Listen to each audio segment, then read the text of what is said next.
یا ایھا الذین آمنوا لا تدخلوا بیوتا غیر بیوتکم حتی تستأنسوا وتسلموا علی اہلہا ذالکم خیر لکم ان کنتم تعلمون۔ صدق اللہ العظیم۔ معزز دوستان گرامی کہتے ہیں اور بالخصوص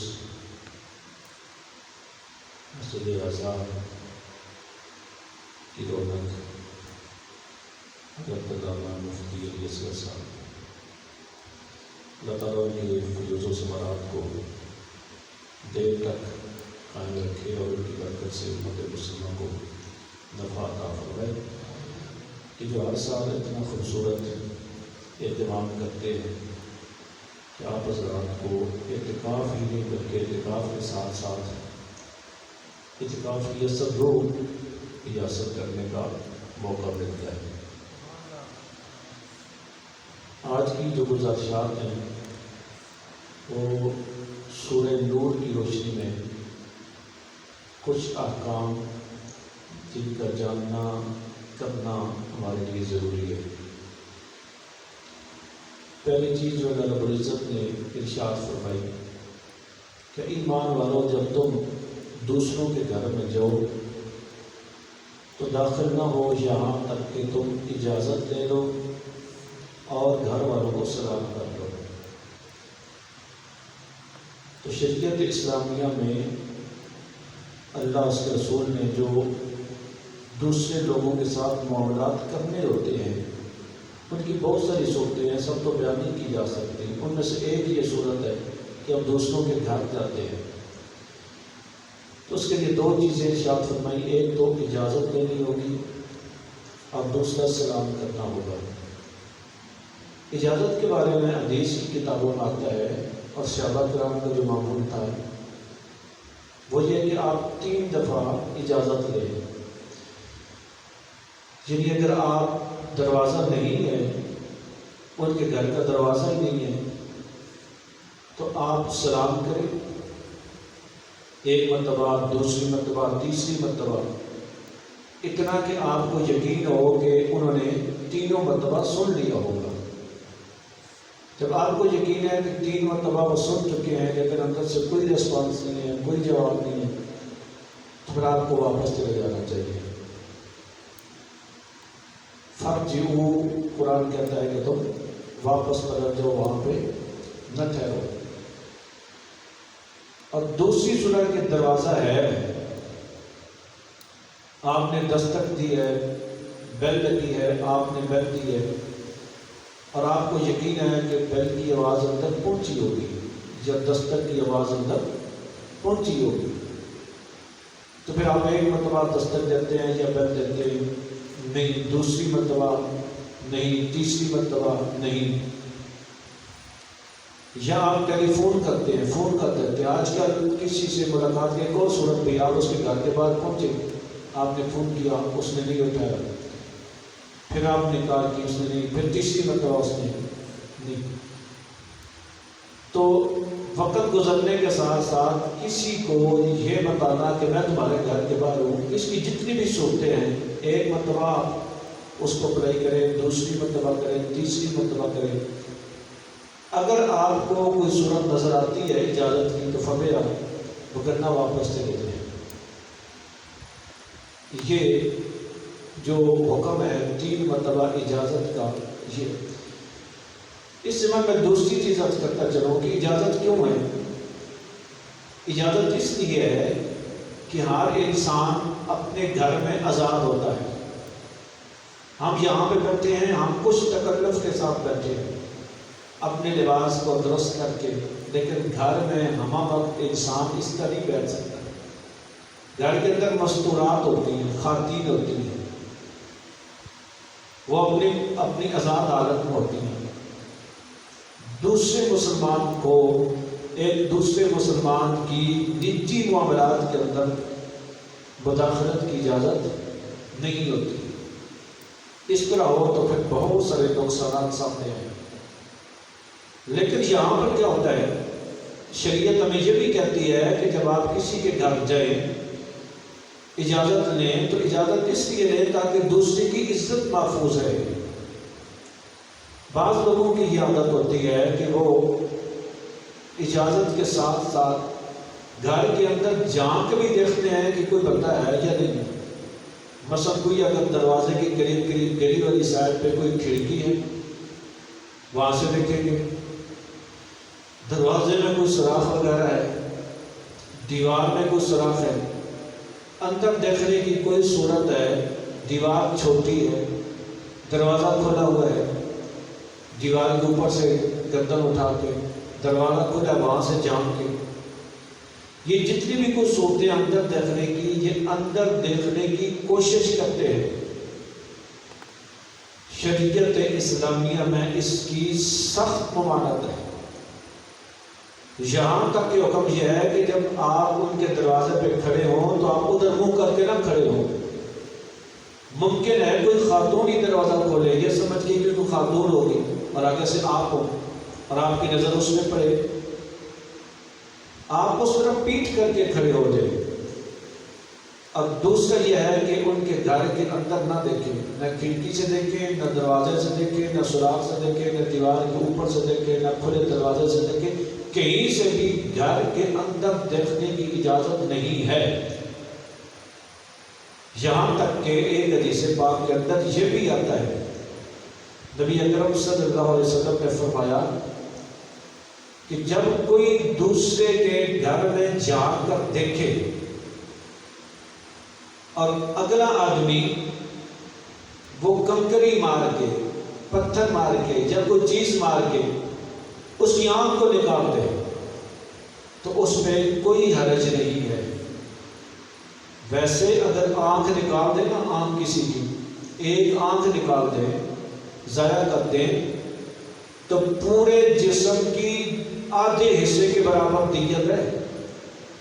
ایک آدمی قتل ہو جائے تو 100 اونٹ اس کی دیت ہے، 100 اونٹ یا ان کی قیمت دینی پڑتی ہے خون بہا کے طور پہ۔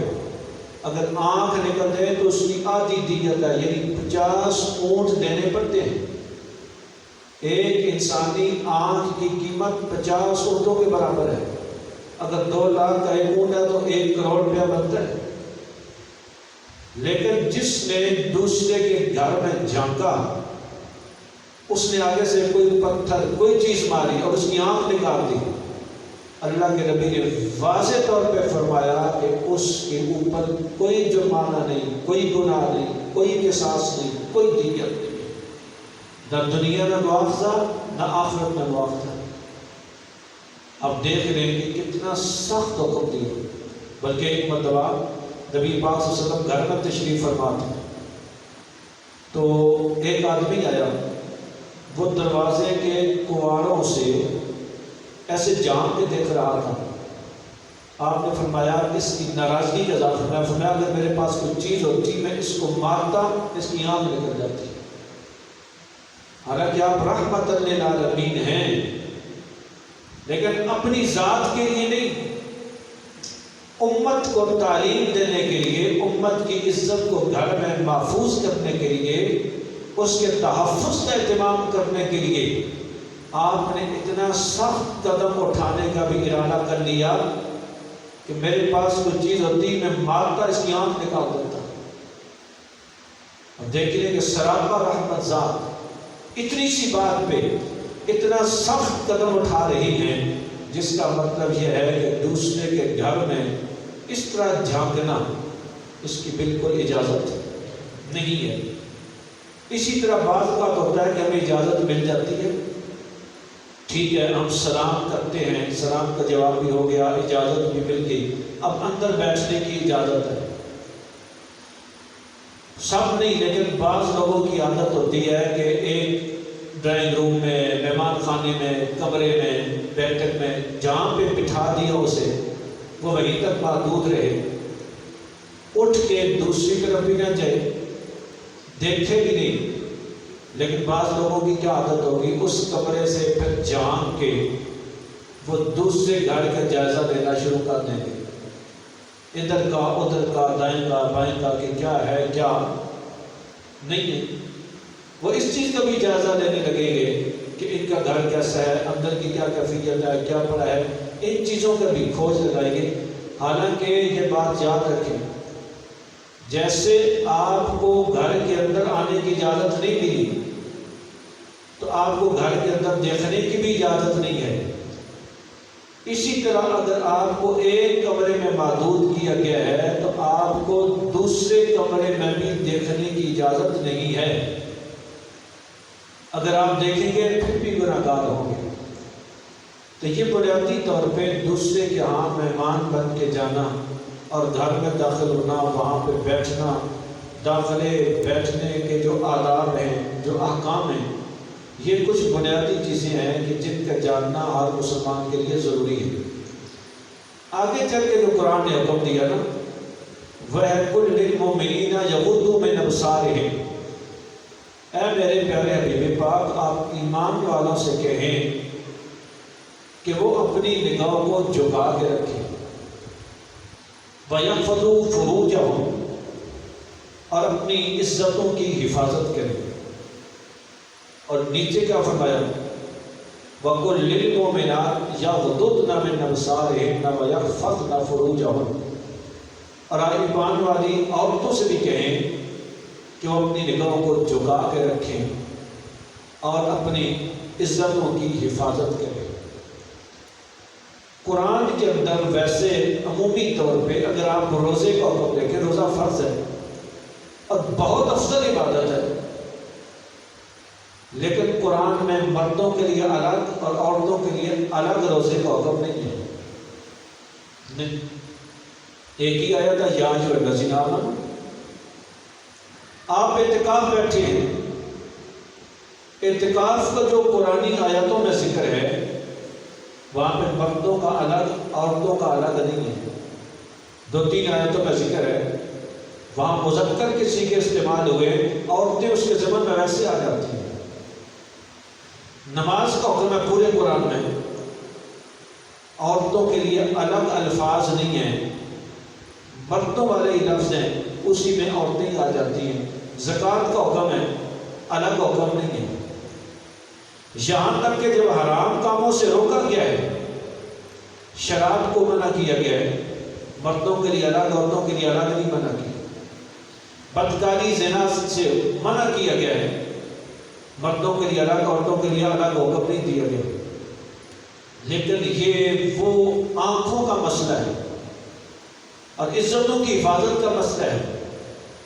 یہاں اللہ تبارک و تعالیٰ نے مردوں کے لیے الگ آیت نازل کی اور اپنے حبیب پاک کو حکم دیا کہ میرے حبیب پاک آپ ان لوگوں کو ارشاد فرمائیں، مومن مردوں سے، کہ وہ اپنی نگاہوں کو جھکا کے رکھیں، اور مومن عورتوں سے کہ وہ اپنی نگاہوں کو جھکا کے رکھیں۔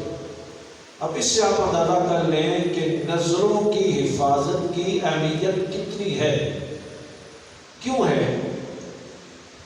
اس کی وجہ ایک حدیث پاک آتا ہے کہ نظر، یہ جو نظر ہے یہ شیطان کے زہر آلود تیروں میں سے ایک تیر ہے۔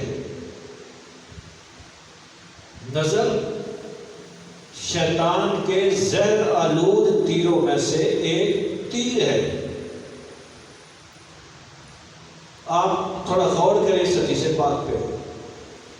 ایک تیر ہے، تیر وہ اگر میرے بازو پہ لگتا ہے تو بازو پہ زخم ہوگا، وہ دل پہ نہیں ہوگا، وہ سر پہ نہیں ہوگا، وہ ٹانگ پہ نہیں ہے۔ وہ ٹانگ پہ لگا تو بازو پہ زخم نہیں ہے۔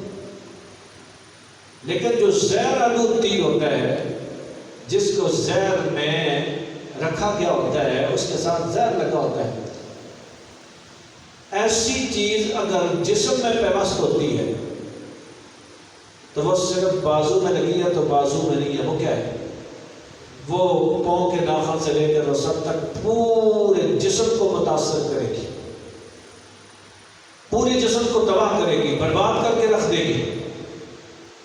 تو فرمایا کہ نظر جو ہے یہ صرف تیر نہیں ہے، اگر صرف تیر ہوتا تو آنکھوں کو خراب کرتا، کہ آنکھ میں لگا نا، لیکن فرمایا زہر آلود تیر ہے کہ اس سے صرف آنکھ متاثر نہیں ہوتی جس طرح زہر آلود تیر سے سارا جسم متاثر ہوتا ہے، اسی طرح اس بری نگاہ سے انسان کا سارا جسم متاثر ہوتا ہے۔ یہ دل میں اثر انداز ہوتی ہے، اور جب دل متاثر ہوتا ہے تو حدیث پاک میں کیا آتا ہے؟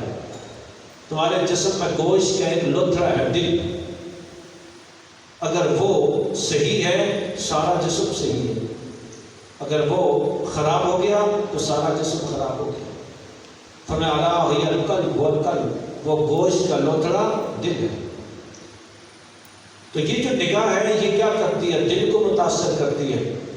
جب دل خراب ہوتا ہے تو سمجھو پورا جسم دل اور دماغ کے تابع ہوتا ہے۔ دل و دماغ نے فیصلے کرنے ہیں، جسم نے عمل کرنا ہے۔ جو فیصلہ دل و دماغ نے کیا ہاتھ اس پہ عمل کرے گا۔ آپ کی سوچ جب بدل گئی آپ کا پاؤں کیا کر سکے گا؟ آپ کی سوچ جب گندی ہو گئی آپ کا ہاتھ کیا کر سکتا ہے؟ وہ آپ کا مدد کرے گا برائی میں، پاؤں آپ کی مدد کرے گا برائی میں، آپ کی زبان مدد کرے گی برائی میں، آپ کے کان مدد کریں گے برائی میں۔ تو یہ جو نگاہ ہے یہ انسان کے دل کو خراب کر دیتی ہے، دل اور دماغ کو متاثر کرتی ہے، انسان کی بنیادی جو قوت ہے اس کو اپنے ہاتھ میں لے لیتی ہے، اس کو برباد کر کے رکھ دیتی ہے۔ اس لیے ایک دوسری حدیث پاک میں کیا آتا ہے؟ میرے آقا نے فرمایا کہ جب کسی کی نگاہ کسی غیر محرم پہ پڑ گئی یا کسی بے حیائی کی چیز پہ پڑ گئی اور اس نے اپنی نگاہ کو کھینچ لیا ابتغاء وجہ اللہ، اللہ کے خوف سے، اللہ کی خوشنودی کے لیے، اللہ کی رضا حاصل کرنے کے لیے، لوگوں کے ڈر سے نہیں، کسی اور دنیاوی مقصد کے لیے نہیں، اللہ کی رضا کے لیے اس نے اپنی نگاہ کو جھکا لیا، پیچھے کھینچ لیا، آنکھ کو بند کر لیا۔ فرمایا اللہ تعالیٰ اس کو ایمان کی حلاوت، مٹھاس اور لذت عطا فرمائے گا۔ جس نے نگاہ پڑ گئی بے حیائی کے کام پہ، اس نے آنکھ کو جھکا لیا، واپس پلٹا لیا، آنکھ کو بند کر لیا، پھیر لیا، اللہ تعالیٰ اس کو ایمان کی لذت عطا فرمائے گا۔ یہ ایمان کی لذت کیا ہے؟ ایمان کی لذت جب بندے کے دل میں آتی ہے نا، پھر اس کو اللہ کی اطاعت کرتے ہوئے، اس کا ذکر کرتے ہوئے، اس کی عبادت کرتے ہوئے بھی لذت محسوس ہوتی ہے۔ پتہ ہے ہم پہ نماز بعض کا دشوار ہو جاتی ہے، عبادت دشوار ہوتی ہے، مسجد کی طرف آنا دشوار ہوتا ہے، لیکن اللہ کے وہ والے بندے بھی تو تھے نا جو ایک رکعت بھی پوری نہیں کرتے تھے اور ساری رات ہی گزر جاتی تھی، جو ایک سیر ہو کے سجدہ بھی نہیں کرتے تھے کہ رات ساری گزر جاتی تھی، وہ کرتے تھے پروردگار تو نے کتنی چھوٹی رات بنائی ہے کہ ہماری طبیعت ابھی سیر ہو کے ایک سجدہ بھی نہیں کر سکی، تیری رات گزر گئی، اور ہم تو 10 منٹ کی بھی عبادت نہیں کر سکتے۔ کیوں؟ اس لیے کہ ان لوگوں کو ایمان کی لذت ملی تھی، ہمارے پاس ایمان کی لذت نہیں ہے۔ جتنا جتنا ہم اپنی نگاہوں کو پاک کریں گے، اور یہ بات یاد رکھیں ایمان کی لذت کہاں پہ آتی ہے؟ دل میں، اور دل کی نالیاں ہیں۔ دل کی حیثیت ایک تالاب کی سی ہے، تالاب، ایک ٹینکی میں 3 پائپ جاتے ہیں۔ مثال کے طور پر کسی ٹینکی میں، کسی تالاب کے اندر 3 پائپ جاتے ہیں، اور تینوں سے گندا بدبودار پانی جاتا ہو تو ٹینکر کے اندر کیا ہوگا؟ دودھ ہوگا؟ خوشبودار پانی ہوگا؟ نہیں بھائی، اس ٹینکر میں، اس چیز کے اندر، اس تالاب میں جو 3 رستے ہیں پانی کے جانے کے، ان تینوں رستوں سے گندا بدبودار غلیظ پانی جا رہا ہے، تو اس ٹینکر کے اندر پھر کیا ہوگا؟ گندا بدبودار اور غلیظ پانی ہوگا۔ تمہارا دل بھی ایک برتن کی طرح ہے، ایک ٹینکی کی طرح ہے۔ اس کی نالی کون سی ہے؟ کان اس کی نالی ہے، آنکھ اس کی نالی ہے جہاں سے ہم چیز کو اندر لے کے جاتے ہیں۔ یہ دونوں اس تک پہنچانے والی نالیاں ہیں اگر یہاں سے بھی گندگی اندر جائے گی، یہاں سے بھی گندگی اندر جائے گی، ہم فوش چیزیں گندی باتیں سنیں گے، گندے ماحول میں رہیں گے، گندی باتیں سنیں گے، گندگی دیکھیں گے، تو جب یہاں سے بھی غلاظت اندر جا رہی ہے، یہاں سے بھی غلاظت دل اور دماغ میں جا رہی ہے، تو مجھے یہ بتائیں کہ پھر دل اندر سے گندا، دماغ اندر سے گندا ہی ہوگا، اور ہم تو گندے برتن میں تو صاف پانی بھی نہیں ڈالتے، چاہے کہ بندہ دودھ ڈالے یا کوئی اچھا مشروب ڈالے، کوئی نہیں ڈالتا۔ مجھے یہ بتائیں کہ جب گندے برتن میں دودھ نہیں ڈالا جاتا، اچھا مشروب نہیں ڈالا جاتا، صاف پانی نہیں ڈالا جاتا، تو اللہ تبارک و تعالیٰ ایمان جیسی اس کائنات کی مقدس ترین نعمت کو کسی گندے دل کے اندر اس کی لذت کو کیسے رکھے گا، اس کی مٹھاس کو کیسے رکھے گا، اس کے ثمرات، اس کی شیرینی، اس کی حلاوت کو کیوں کر رکھے گا؟ تو ہمارا جب دل گندا ہوگا، ہمارا اندر گندا ہوگا، تو اس کے اندر پھر گندگی جمع ہوتی رہے گی، پھر وہاں پھر ایمان کی لذت نہیں ہو سکتی، پھر ایمان کا پودا اس میں پھول نہیں لگیں گے، ان کی خوشبو نہیں ہوگی، وہ خوشبو پورے جسم میں نہیں پھیلے گی، پھر ہمیں ایمان کی لذت نہیں ملے گی، عبادت کی لذت سے ہم محروم ہو جائیں گے۔ اس لیے اگر آپ چاہتے ہیں کہ آپ کو عبادت کی لذت ملے، تو پھر آپ کو کیا کرنا چاہیے؟ آج کی درس سے یہ لینا چاہیے کہ آپ اپنے کانوں کو بھی پاک رکھیں، کوئی غلیظ بات وہاں سے نہ جائے، اور سب سے زیادہ اس زمانے میں ضروری کہ آپ اپنی آنکھوں کو بھی پاک رکھیں، کوئی گندی بات آپ کی آنکھوں کے اندر نہ جائے، کوئی غلیظ، کوئی بے حیائی کی چیز آپ کی آنکھوں میں نہ جائے۔ اور میں یاد کر رہا تھا کہ نگاہیں جھکا کے رکھیں۔ کچھ زمانہ پہلے اس کا مفہوم یہی تھا کہ جب آپ سڑک پہ چل رہے ہو، آپ گلی پہ ہو، تو آپ نگاہیں جھکا کے رکھیں، دائیں بائیں سامنے والوں کو نہ دیکھیں۔ اگر آپ رستے کے کنارے کھڑے ہیں اپنی کسی ضرورت سے، تو رستے سے گزرنے والوں کی طرف نہ دیکھیں۔ ممکن ہے کچھ مستورات ایسی ہوں جو وہاں سے گزر رہی ہوں، اور آپ کی نگاہیں ان پہ پڑے، ان کی عزت کا بھی مسئلہ، آپ کی نگاہیں بھی ناپاک ہوگی۔ رستے میں چلتے ہوئے بھی نگاہوں کو جھکا کے چلے، گلی میں چلتے ہوئے نگاہوں کو جھکا کے چلے، اور اگر رستے کے کنارے کھڑے ہیں تو کوشش کریں کہ سڑک کی طرف منہ کر کے، گلی کی طرف منہ کر کے کھڑے ہونے کی بجائے آپ دوسری طرف منہ کر کے کھڑے ہو۔ لامحالہ جب آپ ادھر منہ کر کے کھڑے ہوں گے تو پھر آپ کی نظر تو پڑ سکتی ہے۔ تو جب آپ کا منہ ہی دوسری طرف ہوگا، آپ اپنے کسی مجبوری کے تحت کھڑے ہیں، آپ اسکول کالج کے باہر کھڑے ہیں، آپ کسی ادارے کے باہر کھڑے ہیں، اور آپ کو پتا ہے کہ اندر سے بچیوں نے نکلنا ہے، اندر سے خواتین نے نکلنا ہے، تو پھر بعض لوگ دروازے پہ کھڑے ہو جائیں گے سینہ تان کے، بعض لوگ وہاں پہ کھڑے ہو جائیں گے جہاں سے وہ نقل کی گزرگاہ ہے، جہاں سے گزرتا ہے، بعض لوگ سائڈ پہ کھڑے ہو جائیں گے لیکن جہاں کے ان کو دیکھ رہے ہیں۔ وہاں پر بھی یہی بات بنتی ہے کہ آپ اپنی نگاہوں کو جھکا کے رکھیں۔ وہ کیا ہے؟ اگر آپ نے 2 منٹ 3 منٹ کھڑا ہونا ہے تو آپ ایسی جگہ پہ کھڑے ہوں، اس طرح کھڑے ہوں کہ بلا وجہ آپ کی نظر کسی پہ نہ پڑے۔ یہ ایک سنجیدہ شریف مسلمان کی بات ہے۔ اس طرح آپ کو مجبوراً اگر کسی خاتون سے بات کرنی ہے، آپ بینک میں جاتے ہیں، آپ کسی شاپنگ مال میں جاتے ہیں، آپ کسی دفتر میں جاتے ہیں، خواتین کام کر رہی ہیں، تو بعض لوگ کیا ہے، سر سے لے کر پاؤں تک اس کو جھانکیں گے، اس کی باڈی کو دیکھیں گے، پھر بات کریں گے آنکھوں میں آنکھ ڈال کے نکلنے۔ ایک صحیح مسلمان جو حضور کو امتی ہے، نوجوان جو دین کو سیکھا ہوا ہے، فقط نماز پڑھنے کا نام نہیں ہے، صرف چند عبادات کا نام نہیں ہے، اپنے پورے جسم کو اللہ کی اطاعت میں کر لینے کا نام ہے۔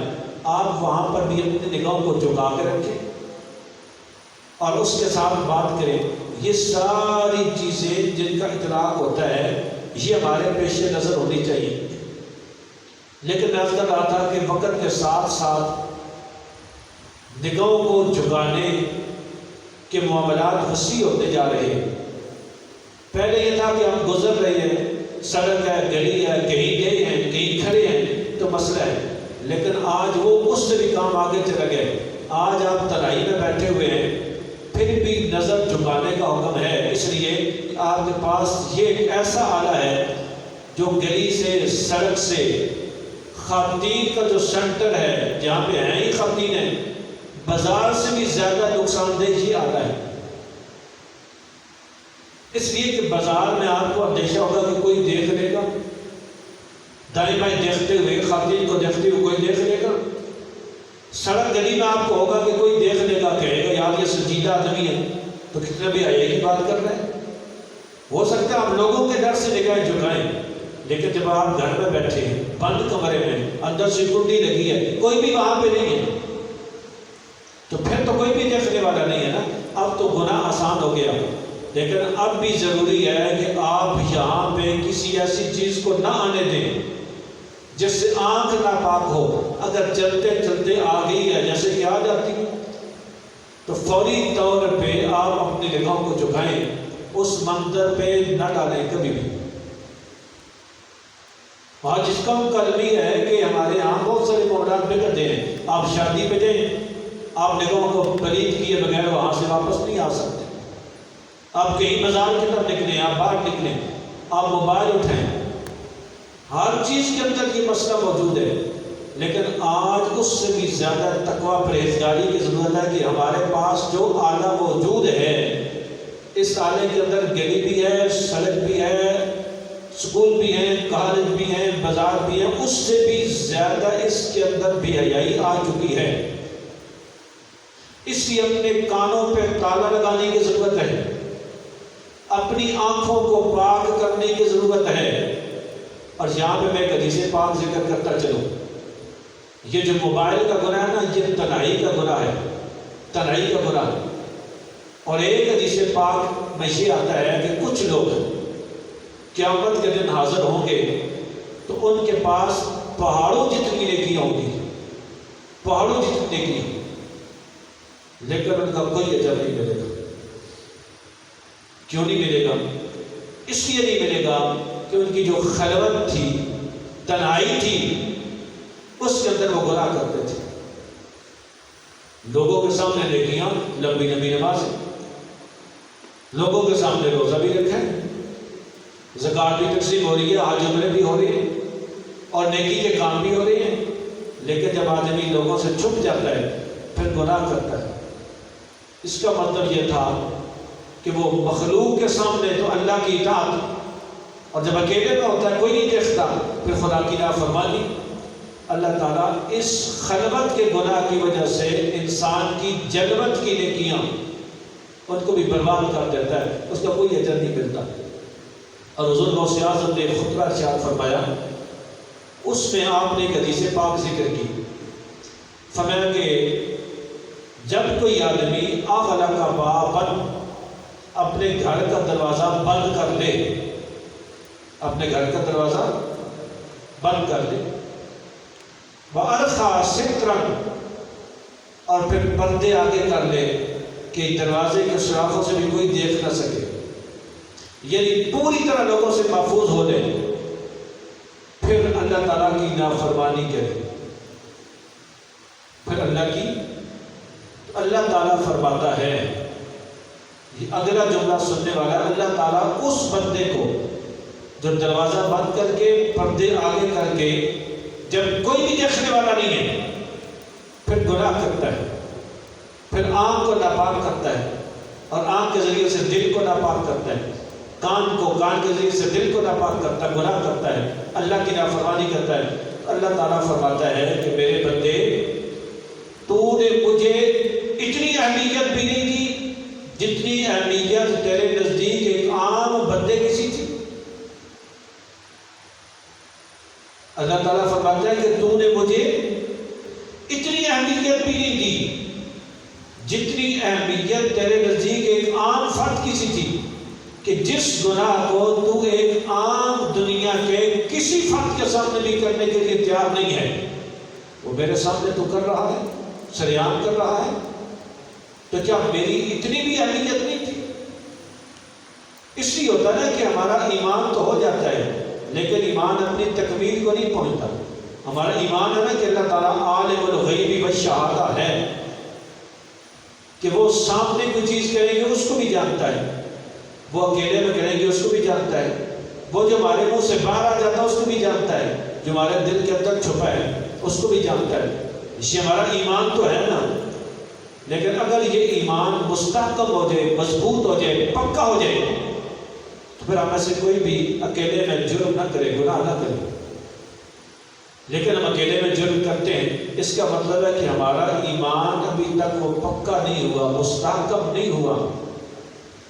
تو جب آدمی اکیلے میں گناہ کرتا ہے تو اللہ تبارک و تعالیٰ اس سے ناراض ہوتا ہے کہ تو نے مجھے بندوں جتنی اہمیت بھی نہیں دی. اور ہم اکیلے کے اندر گناہ کر لیتے ہیں. اس موبائل کا استعمال آدمی کرتا ہے، غلط اس کے فوائد حاصل کرتا ہے، اپنی نگاہوں کو وہ ناپاک رکھتا ہے. پھر وہ کہتا ہے کہ اس کو عبادت کے اندر جو ہے نا وہ لذت محسوس نہیں ہوئی. مجھے یہ بتائیں کہ ایک آدمی اگر کانوں کو بھی ناپاک کرے گا، اپنی آنکھوں کو بھی ناپاک کرے گا، تو جس سے ہم چھپتے ہیں فرشتے اس کی تصویر لے لیتے ہیں اور قیامت کے دن مخلوق کے سامنے ہمیں دکھائیں گے، جناب آپ یہ کر رہے تھے، یہ کچھ کھلا ہوا تھا اور آپ یہ کر رہے تھے. اگر ہم سچی توبہ کیے بغیر مر گئے تو یہ ہمارے جرم قیامت کے دن ہمارے سامنے لائے جائیں گے. اس لیے اگر آدمی سے جرم ہو گیا اور ہو جاتا ہے تو آدمی کو سچی توبہ کرنی چاہیے. اور سچی توبہ یہ ہوتی ہے کہ انسان پہلے تو یہ عزم کرے، پہلے تو نادم ہو، شرمندہ ہو، آنسو بہے، دل سے روئے، آنکھ سے آنسو بہے اور عرض کرے پروردگار میں نادم ہوں، میں شرمندہ ہوں، مجھے معاف کر دے. اور دوسرا آئندہ کے لیے عزم کرے، پکا ارادہ کرے کہ وہ اللہ تعالیٰ کی نافرمانی نہیں کرے گا، وہ یہ گناہ نہیں کرے گا. کم از کم توبہ کے اندر یہ دو چیزیں ہوں، پھر آندہ اس پہ قائم رہے. پھر اللہ تعالیٰ کیا فرماتا ہے؟ إِلَّا مَنْ تَابَ وَآمَنَ وَعَمِلَ عَمَلًا صَالِحًا فَأُولَٰئِكَ يُبَدِّلُ اللَّهُ سَيِّئَاتِهِمْ حَسَنَاتٍ. کہ جن لوگوں نے توبہ کر لی، ایمان لائے، نیک اعمال کیے، اللہ تعالیٰ ان کے پچھلے گناہوں کو صرف معاف نہیں کرتا بلکہ ان گناہوں کو نیکی بنا دیتا ہے. بھئی گناہ کا معاف ہو جانا یہ بھی بڑی غنیمت ہے، کہ ہمارا جرم سامنے نہ آئے، یہ بڑی غنیمت ہے. لیکن اس سے بھی بڑی بات یہ ہے کہ ہمارا وہ گناہ صرف معاف نہ ہو بلکہ نیکی بن جائے. اگر ہم نے 1,00,000 گناہ کیا ہوا ہے وہ سارا مٹ جائے، یہ بھی بڑا فائدہ ہے انسان کو. لیکن اگر وہ 1,00,000 گناہ نیکیاں بن جائے تو یہ بھی بہت بڑا فائدہ ہے. لیکن یہ گناہ نیکی کب بنتے ہیں؟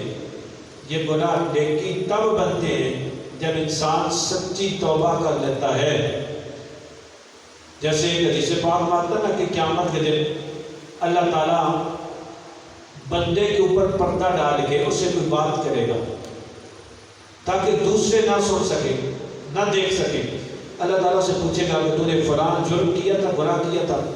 بندہ کہے گا پروردگار کیا تھا، فلاں کیا تھا، فلاں کیا تھا. وہ چھوٹے چھوٹے گناہ ہوں گے. اب بندہ ڈر رہا ہوگا کہ اب تو چھوٹے کا پتہ ہے تو بڑے کا بھی پتہ ہوگا، اور یقیناً ہے تو وہ بھی سامنے آئے، وہ بیچارہ شرمندہ ہوگا. تو اس نے سچی توبہ کی ہوگی.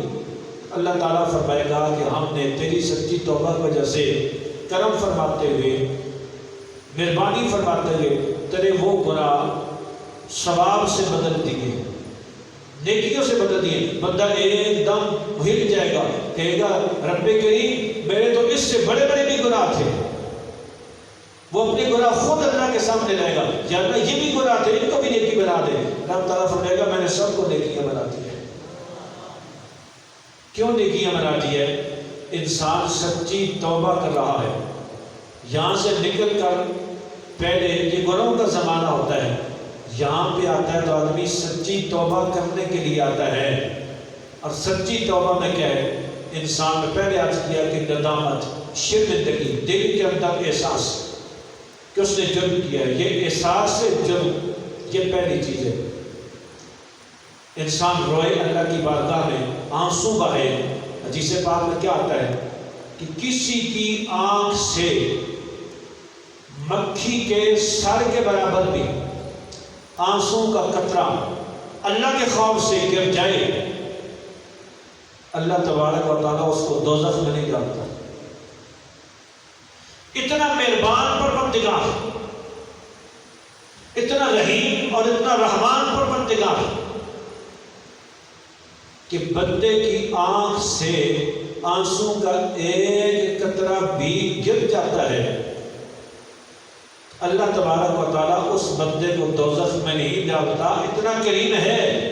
تو یہ ہمارے لیے موقع ہے، جیسے خلوت میں گناہ کیے، خلوت کے اندر اپنے رب کو منائیں، راتیں آپ کے پاس جاگنے کے لیے، رات کے پچھلے پیر میں اپنے رب کی بارگاہ میں گزارش کریں، پروردگار جرم میں نے کیے ہیں، میری توبہ کو قبول فرما، میں شرمندہ ہوں، اور اگلی زندگی کے لیے میں عزم کرتا ہوں، پکا ارادہ کرتا ہوں کہ یہ جرم نہیں کروں گا۔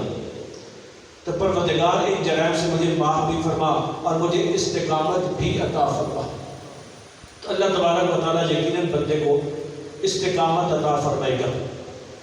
تو یہ ایک بڑا لمبا تفصیل طلب موضوع ہے، لیکن بنیادی چیزیں صرف عرض کرنی تھی کہ جب معاشرے کے اندر بے حیائی پھیلتی ہے نا، بے حیائی، تو پھر اس کے نقصانات کیا ہوتے ہیں؟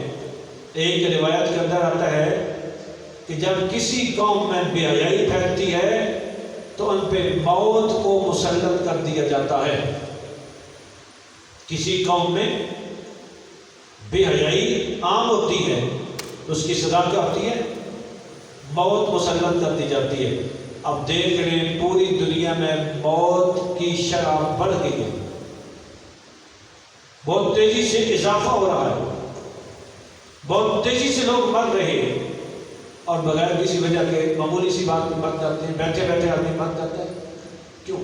اس لیے کہ جب بے حیائی عام ہوگی تو پھر موت کی شدت میں بھی اضافہ ہو جائے گا، موتیں عام ہو جائیں گی۔ اور دوسرا، جہاں زکوٰۃ رک جاتی ہے وہاں قید سالی کو مسلط کر دیا جاتا ہے۔ بادشاہی ہوتی بھی ہے ایسے موسم میں کہ سارے پھلوں کو، ساری کھیتیوں کو، ساری فصلوں کو تباہ کر کے رکھ دیتی ہے، انسان کی سال بھر کی محنت ضائع ہو جاتی ہے۔ اس لیے بے حیائی کے نقصانات ہیں معاشرے کے اندر۔ یہ جو نفسیاتی مریض ہے نا، نفسیاتی مریض، ذہنی مریض، اس کے پیچھے بھی جو بہت بڑا کردار ہے نا، بہت بڑا کردار، وہ بھی بے حیائی کا ہے، عریانی اور فحاشی کا ہے۔ اور یہ میں نہیں کہتا، یہ مغرب کے جو ڈاکٹر ہیں، یورپ کے سائنسدان ہیں، انہوں نے اس پہ تحقیق کی ہے، عریانی، فحاشی، بد نگاہی پہ جو تحقیق کی ہے، نگاہوں کو گندا کرنے پہ جو تحقیق کی ہے، اس ریسرچ کے نتیجے میں انہوں نے کہا ہے کہ اس سے ایک تو اخلاقی طور پہ بچے اور جوان تباہ ہو جاتے ہیں، دوسرا جنسی جرائم میں اضافہ ہوتا ہے، اور تیسرا نفسیاتی امراض بڑھ جاتے ہیں، ذہنی مریض بڑھ جاتے ہیں، نفسیاتی امراض بڑھ جاتے ہیں، اور اس کے نتیجے میں انسان خودکشی کرتا ہے۔ لیکن جب انسان وضو کر کے صحیح طریقے سے بسم اللہ پڑھ کے وضو کرتا ہے، پاک ہو کے اللہ کی بارگاہ میں آتا ہے، عبادت کرتا ہے، اس کے گناہ دھل جاتے ہیں، تو وہ گناہ کی نحوست بھی دھل جاتی ہے، اس کا مادی جو نقصان ہے وہ بھی ختم ہو جاتا ہے، انسان جسمانی طور پہ صحت مند ہو جاتا ہے۔ یہی وجہ کہ اللہ کے لوگ وہ بھی تھے جن کے پاس آدھی کھجور ہوتی تھی کھانے کی، لیکن پھر بھی وہ صابر اور شاکر تھے۔ اور ہمارے پاس انبار لگے ہوئے ہیں، پھر بھی مستقبل کے بارے میں وسوسوں کا شکار ہیں، پریشانیوں کا شکار ہیں کہ کل کیا بنے گا، ہمارا مستقبل کیا ہوگا، اولادوں کا مستقبل کیا ہوگا۔ کیوں؟ اس کی یہی وجہ ہے، نفسیاتی طور پہ پریشان ہو چکے ہیں۔ سب کچھ ہونے کے باوجود بھی آدمی نفسیاتی مریض ہے، دنیا کی کسی چیز کی کمی نہیں ہے، پھر بھی آدمی نفسیاتی مریض ہے، پھر بھی خودکشی کی کوشش کر رہا ہے۔ اس کی وجہ کیا ہے؟ میں نے پڑھا تھا ایک کالم، اس نے لکھا تھا کہ ایک آدمی ہے، ایک دوست، وہ لکھنے والا کہتا ہے میرا دوست ہے جو اتنا مالدار ہے کہ اس کی کمپنیوں میں 7,000 ملازم کام کرتا ہے۔ ایک ملازم بھی کسی نے رکھا ہوا ہے، اس کا مطلب اچھا خاصا خوشحال آدمی ہے۔ تو جس کے 7,000 ملازم ہو، 7,000 وہ کتنا کروڑوں کا اور اربوں کا مالک ہوگا۔ لیکن وہ کہتا ہے کہ وہ 3 سے 4 مرتبہ خودکشی کی کوشش کر چکا ہے. 3 سے 4 مرتبہ خودکشی کی کوشش کیوں کرتا ہے آدمی؟ وہ جو زندگی سے بیزار ہو جاتا ہے، جو زندگی سے بالکل مایوس اور تنگ ہو جاتا ہے، وہ آدمی خودکشی کرتا ہے ایک سکون کی حصول کے لیے. لیکن وہ کیوں؟ اس لیے کہ اس کو عبادت کی لذت نہیں ہے. جس آدمی کو عبادت کی لذت ملتی ہے وہ تو دعا کرتا ہے پروردگار دنیا میں مجھے عبادت کے لیے زندہ رکھنا، مجھے تو قبر میں بھی اپنی عبادت کی توفیق عطا فرمانا، مجھے تو اٹھنے کے بعد بھی اپنی عبادت کی توفیق عطا فرمانا. اس عبادت میں لذت ملتی ہے. اس لیے دوستو اپنی نگاہوں کو پاک رکھیں. دوسروں کے ہاں جانے کے جو آداب ہیں، کہ بازار میں جانے کے آداب ہے، سڑک گلی پہ چلنا، کہیں کھڑے ہونا، کسی اسکول کے باہر، کسی ہاسپٹل کے باہر، کسی کالج کے باہر، کسی جنتی کے باہر، کسی ادارے میں جانا، یہ تمام جگہیں، گھر کے اندر موبائل کا استعمال کرنا، یہ تمام جگہیں کہ جس میں آپ کو آئندہ ہم سب کو احتیاط کرنی ہوگی. احتیاط کریں گے، آپ دیکھیں گے کہ آپ کو آہستہ آہستہ جتنی آپ احتیاط کرتے چلے جائیں گے آپ کو اپنی عبادت میں لذت ملے گی. اس سے آپ سمجھیں کہ اب اللہ تعالیٰ نے آپ کے دل کو پاک کر دیا، آپ نے کوشش کی تو رب نے آپ کو ایمان کی مٹھاس اور لذت عطا فرما دی ہے. وما علیہ الا البلاغ. جزاک اللہ.